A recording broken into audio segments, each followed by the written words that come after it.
Hi guys, I'm Penance and tonight I'm going to be unboxing my brand new Scuf controller for you. Now, I've never actually made a video for YouTube before, so if I'm really terrible, please bear with me, I'm sure I'll get better. First thing you notice when you open the box here is that you have this little Allen key glued to the inside, which is for adjusting your optional trigger stops, which I did elect to get.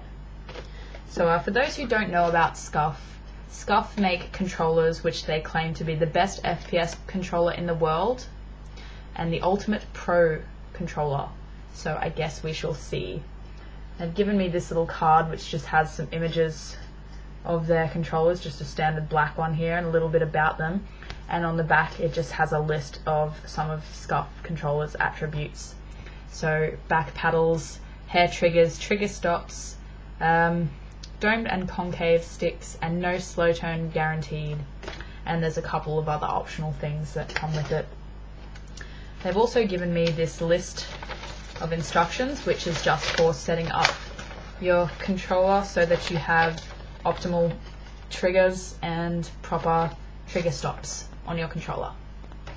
So I'm just going to put this aside for now while you're doing that. Now, I am a big fan of yellow, so I've gotten the Scuf Hornet, which I think is really pretty. Scuf don't, at the moment, they don't do custom designs, but on the website they do have a whole bunch of really pretty, nice, different sort of patterns and designs that you can choose from, but I just like the yellow. The first thing I notice is that it feels really nice. Now, I didn't elect to get the Scuf grip on the back, which is a military grade grip which costs you about $15 extra. I didn't choose to get that. So the back of my controller, it feels just like a normal Xbox controller. The front of it feels a bit different.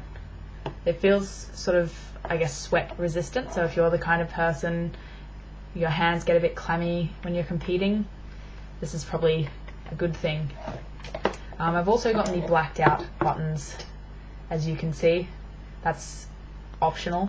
I think it costs more to have that. I just wanted mine to look pretty. And as you can see, I've also gotten 2 domed sticks because I like the feel of this. I'm originally a PS2 kid, not PS3, PS2, all into the RPGs and so on, so these feel a lot more natural to me. But you can elect to get one or the other as these domed sticks, or you can get both of them concave, which is the standard Xbox 360 controller stick. Now, another thing, when you look at the back, is you'll see that these triggers have these little bolts on them, and those are your trigger stops.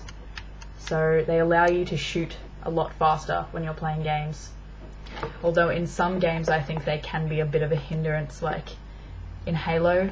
If you're using a Scuf and you have these optional trigger stops, you can't actually overcharge plasma pistols. So just be wary when you're buying a Scuf that you may not want to get these. You still get to time the triggers for optimal firing.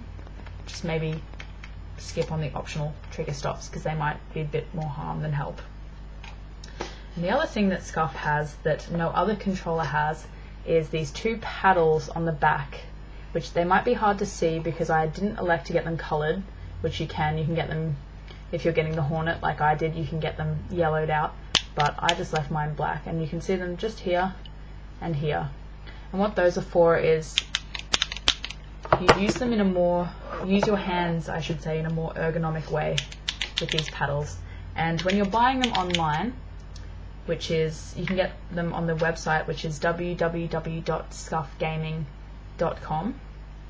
When you're buying your controller, you can elect to have most of the buttons on these paddles. So you can have A, B, X, Y, either of the bumpers, either of the stick clicks, the D-pad, or back or start. And what that means is that when you're running around playing, you don't have to move your hands around the controller as much. They're right there, you can just hit them. The only thing with that is you probably wouldn't want to get anything too drastic for the game that you primarily play. For example, in Halo, you might not want to get Y because from what I've heard, when you start playing with a Scuf, they can take a bit of getting used to, just because of the way that you naturally hold a controller. So you don't really want to be hitting Y mid-fight. The website does have a list of recommended buttons that you get the paddles assigned to for different games. So in Halo, they recommend that if you're a bumper jumper player, you get X on this one, on the left, and B on the right. So that's use equipment and reload.